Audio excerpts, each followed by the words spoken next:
Halo, selamat pagi, siang, sore, malam, atau kapanpun kamu melihat dan mendengarkan ini. Nah, salam kenal ya warga Desa Sukawedi. Saya Putri Ayudhya, saya seorang aktor dan punya sedikit cerita dari sekian banyak cerita yang aku tahu dan dialami sebenarnya. Siapa sih di antara kalian yang sensitif tapi menolak untuk jadi sensitif? Nah, kayaknya gue salah satu dari kalian. Soalnya, aku berpikir sebagai aktor, modal kita adalah memanipulasi perasaan dan pikiran kita.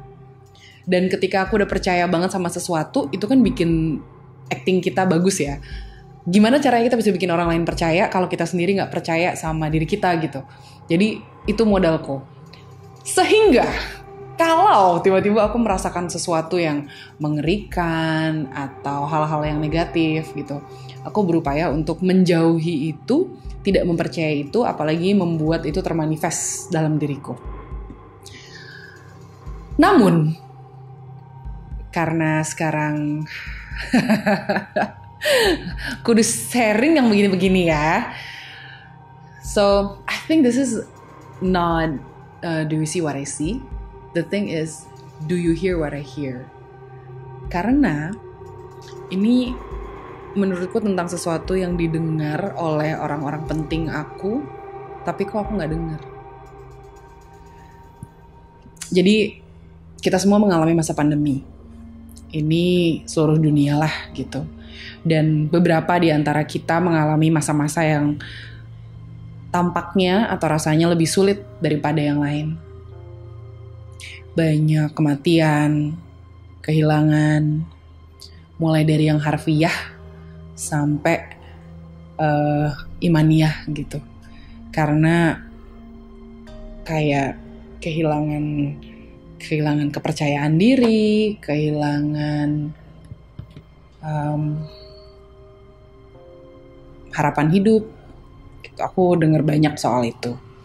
Aku sendiri nggak pernah kehilangan orang terdekat sampai dengan awal pandemi. Padahal tahun sebelumnya baru ditanyain, lo pernah gak sih kehilangan saudara atau sahabat gitu, ada yang meninggal gitu? Oh, alhamdulillah belum pernah. Nih ya, mulut ya teman-teman, hati-hati. Mulut, hati-hati. Tiba-tiba di tahun itu, selama pandemi, aku kehilangan 2 sahabatku. Satu Pak D dari keluargaku yang hidupnya paling sehat menurut kita, rajin berolahraga, mengatur pola makan dan segala macam, sangat sukses gitu ya. Dan kemudian juga diminta pulang sama Tuhan. Dan terakhir penutup dari segala-galanya menurutku adalah ayahku meninggal tahun ini. Itu juga dipicu oleh banyak hal. Salah satunya adalah ketika adikku bisnisnya jatuh. Terus banyak klien, customer yang gak terima gitu. Padahal kesalahannya tidak hanya ada di dia. Maksudnya ya siapapun yang punya usaha mengakui bahwa oke, mungkin perhitungan gue salah gitu. Tapi problemnya I think it's quite bigger than that. Not quite actually, it's so much bigger than that. Karena yang paling menyakitkan adalah tentunya dikhianati teman sendiri. It's a fraud, dan sahabatnya orang yang dia percaya banget, orang yang kami percaya banget, yang kami biarkan masuk ke dalam rumah kami, mengambil harta perusahaan lah, gampangnya gitu, dan melarikan uang yang masuk, sehingga kerugian totalnya bisa sampai 35M. It's huge. Dan itu memakan banyak hal, termasuk orang tuaku menggadaikan rumahnya untuk membantu adikku dalam bisnisnya. Dalam hal ini, begitu udah ketahuan kasusnya, tiba-tiba pandemi. So everything just collapse.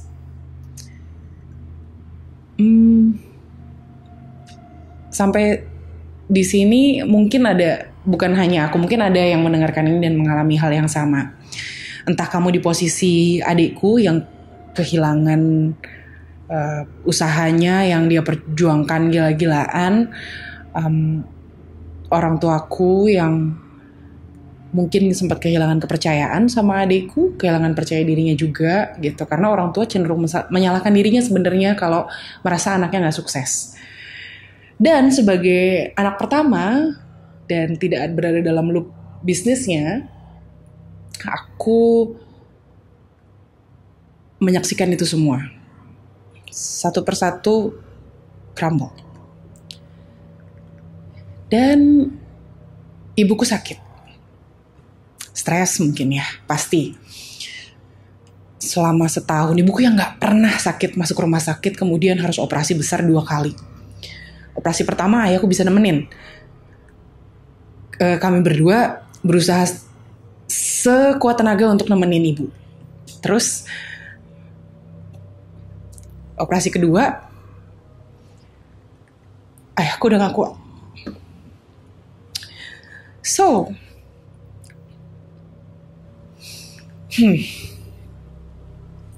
okay, sorry, this is harder than I thought. So, ayahku berusaha sekuat tenaga juga untuk keep everything together dan oke-oke aja. Tapi ternyata ayahku juga gak kuat badannya. Jadi operasi ibu kedua, bapak udah gak ikut. Dalam keadaan gitu kan semua stres ya. Semua stres banget. Adikku stres. Terus thinking of suicidal thought tuh udah kayak sehari-hari gitu buat aku. Jadi deg-degan banget ketika tadinya dia tinggal di tempat usahanya, terus kemudian dia pindah ke tempat aku, terus di situ juga setiap kali aku ninggalin dia untuk syuting, takut karena kayak kadang-kadang dia menolak makan dan segala macamnya. Ya orang depresi lah, kita tahu kan mental health lagi hits banget nih ya gitu. Terus banyak yang mengaku depresi gitu, cuman ya hati-hati aja gitu tanpa mengecilkan yang lain gitu. I think depression is real. Kita harus hati-hati, tapi juga jangan semena-mena pakai istilah itu gitu, because it's so hard. Dan gak ada pilihan. Aku gak boleh patah karena ibuku patah, bapakku mengaku tidak patah gitu kan, selalu ayo kita harus kuat gini-gini, tapi sebenarnya iya karena jadi banyak marahnya gitu. Terus kan pressure-nya semakin besar. Adikku juga ya udah, aku merasa semuanya patah, dan dalam keadaan itu kita harus bayar rumah yang cicilannya sebulan 50 juta. Dan waktu itu tentunya kami ada puasa-puasanya. Dari semuanya berarti bapakku udah dosen. Bayaran dosen berapa ya gitu. Terus aku juga ya sebagai pekerja seni, aktor sulit syuting di waktu itu. Sehingga dengan segala daya upaya, minjem orang dan segala macamnya, kita berhasil mempertahankan rumah itu, restrukturisasi dan segala macam. Bank juga berusaha membantu, mengerti karena memang lagi pandemi sekian bulan. Tapi I don't think it's working gitu. Karena kemudian pada bulan kesekian naik menjadi 100 juta per bulan cicilannya. Bagaimana kita bisa mempertahankan rumah itu aku gak tahu. And then ibuku akhirnya berangsur membaik. Aku berantem besar sama ayahku. Kami tidak bicara sekian waktu. Sampai ayahku sakit, saudara-saudara tuh kayak juga sungkan untuk ngomong ke aku, untuk minta aku menjaga bapak di rumah sakit karena mereka tahu berantemnya gede banget. Tapi akhirnya ternyata juga ke rumah sakit dan menjaga bapak. Dan di waktu-waktu terakhirnya, kalau ada yang tahu film Big Fish, kayaknya itu ayahku deh. Karena pada saat dia meninggal, despite of his hatred to anyone, dia ngomong, dia marah-marah sama semua orang, ternyata banyak orang-orang yang datang yang kita nggak tahu mereka siapa, tapi mereka dapat cerita tentang aku, tentang adikku, terus mereka cerita tentang bapak, dan mereka bilang kita udah kerja sama bareng-bareng sama bapak dari udah 10 tahun, udah ini. Terus kayak siapa orang ini gitu kan, nggak tahu gitu. Terus aneh deh, banyak hal-hal yang menarik. Sepanjang kami proses itu dan kemudian setelah ayahku meninggal, aku baru sadar gitu, memang ternyata banyak hal yang disimpan juga sama ayahku. Banyak yang bilang kalau ayahku memang dulu bapak tuh anak bupati di Purwokerto. Ada yang bilang kalau kayak gitu tuh pasti ada aja pegangannya. Kita nggak tahu, tapi tentunya semua orang yang menjelang ajal punya caranya sendiri-sendiri. Bapakku termasuk salah satu yang menarik. Waktu bapak udah mulai sakit dan kemudian dipulangkan sama rumah sakit itu, bapak keadaannya tuh delirium. Jadi halusinasi, masuk keluar sadar enggak gitu. Dan hubungan kami memang jauh membaik ketika bapak sakit, karena aku jadi mendengarkan bapak dan bapak mendengarkan aku. Iya sih. Terus di waktu-waktu tertentu, setiap menjelang bapak tuh mau meninggal, setiap menjelang maghrib, berapa hari berturut 5 atau 6 hari berturut-turut tuh kritis keadaannya. Setiap menjelang maghrib. Tapi kalau udah Allahu Akbar, maghrib, kayak balik lagi.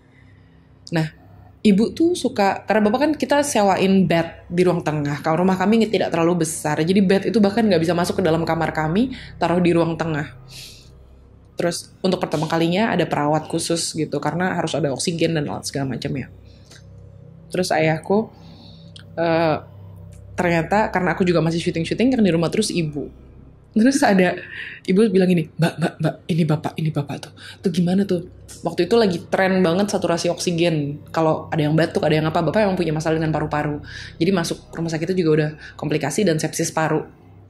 Ternyata ini informasi teman-teman perlu dipikirkan untuk bapak dan yang punya orang tua atau keluarga yang usianya lansia, itu jangan sampai berbaring terlalu lama, dan jangan juga tidur siang lebih dari 2 jam. Dia harus terus beraktivitas dan tidak boleh berbaring saja selama 3 hari berturut-turut. Nggak boleh sebagian besar waktunya berbaring tuh nggak boleh, karena nanti paru-parunya yang kena biasanya gitu. Jadi dibiasakan orang tuanya untuk tetap beraktivitas gitu. Makanya tetap sehat kalau yang tetap suka jalan kaki, suka bekerja apa saja gitu, itu jadi tetap sehat. Nah, ayahku memang problemnya waktu itu di paru, jadi saturasinya tuh bisa sampai 67 menjelang maghrib itu. Sementara ya aku jadi banyak pulang ke rumah kan, aku meskipun punya tempat tinggal sendiri.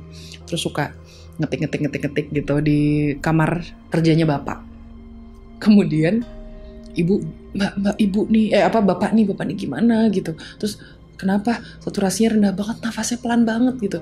Oke, terus aku deketin, tapi karena lagi meeting juga setelah maghrib, habis itu aku baru deketin bapak. Begitu deketin bapak balik lagi, udah normal lagi gitu. Kenapa gitu? Jadi yang jagain tuh juga susternya juga sampai panik gitu kan. Harusnya kan dia yang gak panik ya, kenapa dia panik? Aku juga bingung. Terus kita deketin, terus bapak balik lagi kayak biasa. Terus tiba-tiba waktu itu aku merasa bapak seperti sadar dari deliriumnya, terus bilang, "Mbak," sambil tidur gitu, "tadi bapak mau masuk, tapi di pintu ada Pak D Nono." Pak D Nono tuh adalah kakaknya bapak yang sudah meninggal lebih dulu, meninggal pertama karena kecelakaan, dan itu kakak kesayangannya bapak. Waktu dibully zaman dulu yang jagain Pak D gitu. Bapak soalnya matanya sipit, keluarga ayahku semua matanya sipit. Zaman dulu Cina dihajar banget tuh di sekolahnya gitu, meskipun anak bupati tetap kena bully gitu kan. Aku kalau ketawa sipit, matanya hilang. Kalau enggak matanya ibu gitu. Nah, bapakku bilang, "Iya di pintu ada Pak Denono." Oh ya? Sementara bapakku tuh udah gak bisa jalan, bedridden. Jadi kayak jiwanya yang udah lewat gitu. "Iya bapak mau lewat situ tapi di pintu ada Pak Denono." Jadi belum boleh masuk ya? Katanya, mungkin bapak nggak boleh ya, belum boleh masuk ya, kata bapak gitu. Terus aku yang, oh, terus bapak balik lagi ke sini? Aku tanya gitu. Iya, katanya gitu. Oh oke. Itu yang pertama. Hari-hari berikutnya, ternyata hal sama terjadi. Cuman karena aku gak di rumah, ibuku yang cerita. Bilang, Mbak, bapak nih, katanya ada ibu-ibu pakai hijab. Katanya ada orang tinggi besar gitu.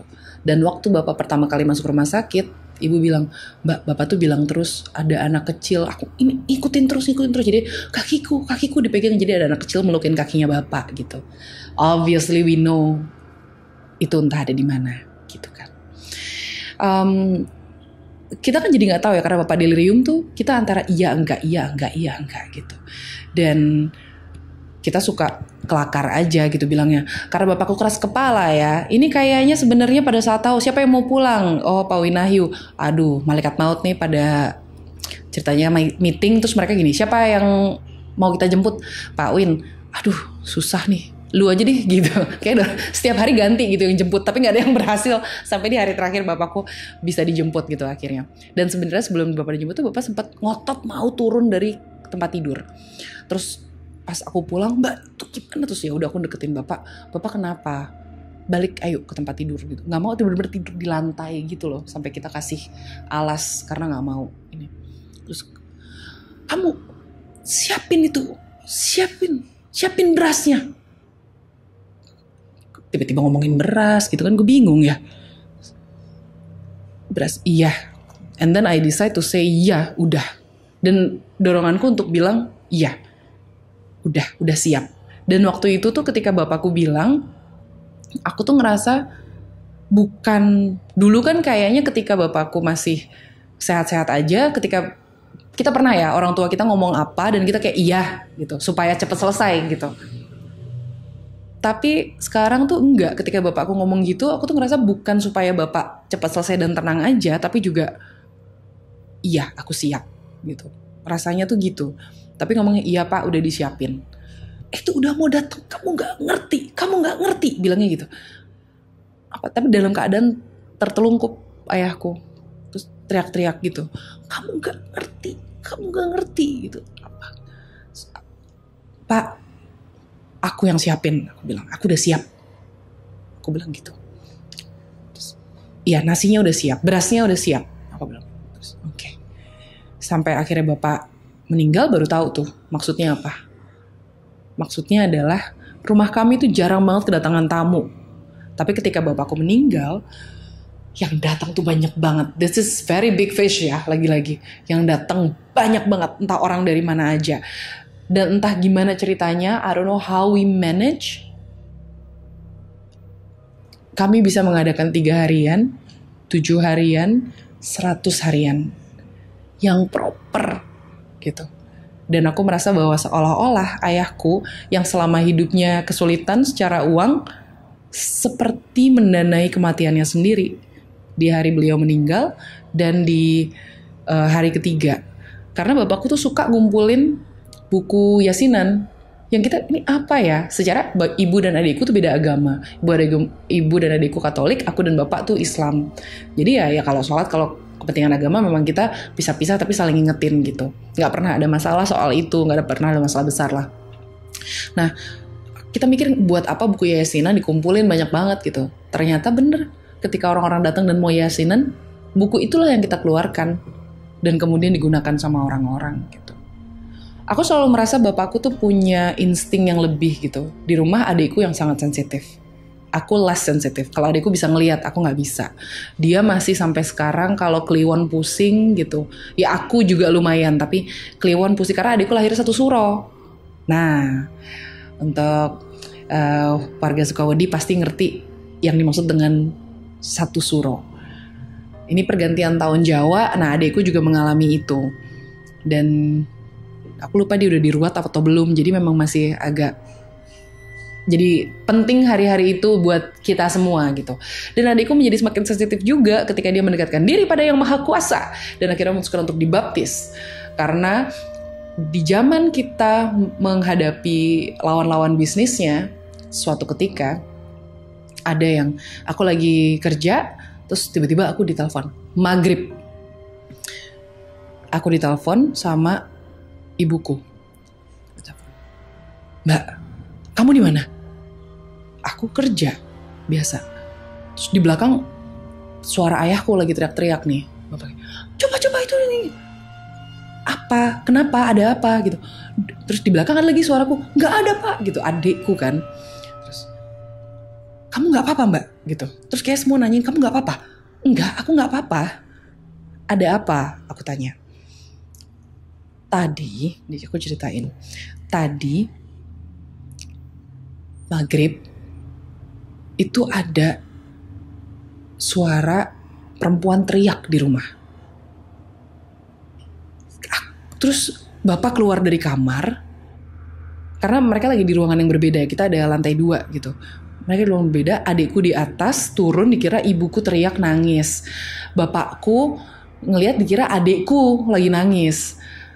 Dan dikira ibu gitu. Terus ibu juga keluar dikira adikku kenapa gitu. Adikku cowok padahal. Terus mereka berkumpul lah di ruangan tengah dan langsung berpikir, Mbak Putri nih. Terus mereka telepon aku dan tanya itu. Cuman bilang, kamu gak apa-apa? Enggak, aku alhamdulillah gak apa-apa. And then di rumah ada pewangian yang lain. Dan memang aku kira semua orang punya cara ya. Aku tahu adikku berhasil dengan baik pada bisnisnya pada waktu itu. Dan kemudian banyak banget lawannya. Dulu aku gak terlalu mikirin yang soal kayak gitu. Tapi ternyata memang it is exist. Jadi ini terlepas dari memang banyak kejadian supernatural di rumahku. Ya karena aku merasa bapakku memang sensitif, adikku sensitif, ibuku skeptis. Jadi lucu aja gitu. Tapi ada hal-hal yang memang tidak bisa dijelaskan dengan akal sehat. Dan kemudian kita harus waspada. Alhamdulillah aku merasa keluarga kami dilindungi, meskipun rasanya memang pada waktu itu adikku bilang ada kiriman-kiriman nih mbak gitu. Oke, aku mencoba untuk lurus berdoa dan yakin bahwa Tuhan Allah punya cara untuk jagain kita. Kalau kita juga menjaga iman kita sama Dia gitu. Dan dengan cerita itu aku pengen bilang sama kalian bahwa manusia gak ada batasnya ya. Gak ada batas kepengenannya lebih tepatnya. Gak mau kalah, gak mau jadi kecil gitu. Ini mungkin meneruskan apa yang ditulis di baju saya. Tumbal Kanjeng Iblis. Kita tahu di sekitar kita ada yang percaya sama pesugihan, ilmu hitam, dan keinginan-keinginan untuk menjadi lebih. Kayak gak cukup aja pengen punya banyak harta, punya banyak kekuasaan, hidup lebih panjang, atau hidup selama-lamanya. Ini yang gak masuk ke akal sehatku gitu. Kenapa orang pengen itu semua? Padahal kan kalau apa yang kita terima juga tanggung jawabnya besar ya. Ada aja yang ditumbalin gitu. Ada aja yang menjadi korban. Aku percaya dunia tuh seimbang, Tuhan tuh adil. Jadi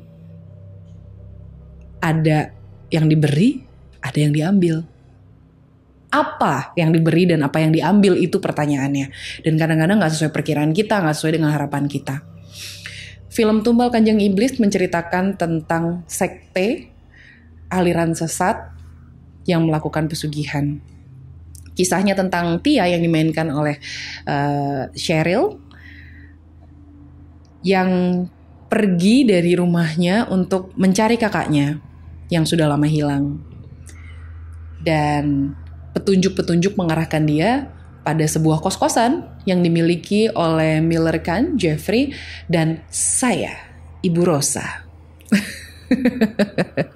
Ibu Rosa ini punya kos-kosan yang enak, kos-kosannya kamarnya luas, kalau mau parkir motor gratis, bisa nyuci langsung karena ada mesin cuci di belakang. Air dan listrik sudah termasuk juga, deket sama kampus, aksesnya gampang. Silahkan situ. Syaratnya cuma satu. 1 hari dalam 1 tahun, semua penghuni diminta untuk keluar dari kosan itu. Karena pemilik kosan dan para anggotanya mau mengadakan acara. Gitu. Tapi masih berminat nggak kalau cuma 350.000 sebulan? Masih mau dong. Aku ingin membantu ya anak-anak muda yang butuh bantuan dan butuh kos-kosan. Bisa masuk ke kos-kosan Rosa. Nah, ini cerita singkatnya. Kalau mau lebih detail, nonton aja. Filmnya akan tayang di bioskop mulai tanggal 22 Desember 2022. Dan juga paling seru kalau nonton film sekte, nontonnya gak sendirian dong. Ajakin teman-teman sekte kamu ya untuk nonton. Karena film ini menawarkan sudut pandang yang berbeda tentang sekte atau aliran sesat ini. Kita bisa melihat dari sudut pandang orang yang berada di dalam sekte. Dan juga mempertanyakan apakah benar orang yang kesannya jahat itu sebenarnya jahat. Setiap orang punya alasannya. Dan percayalah seperti Rosa, cuman satu hal yang dia pengenin. Dia ingin dia dan keluarganya bahagia, sejahtera. Siapa sih yang gak pengen bahagia?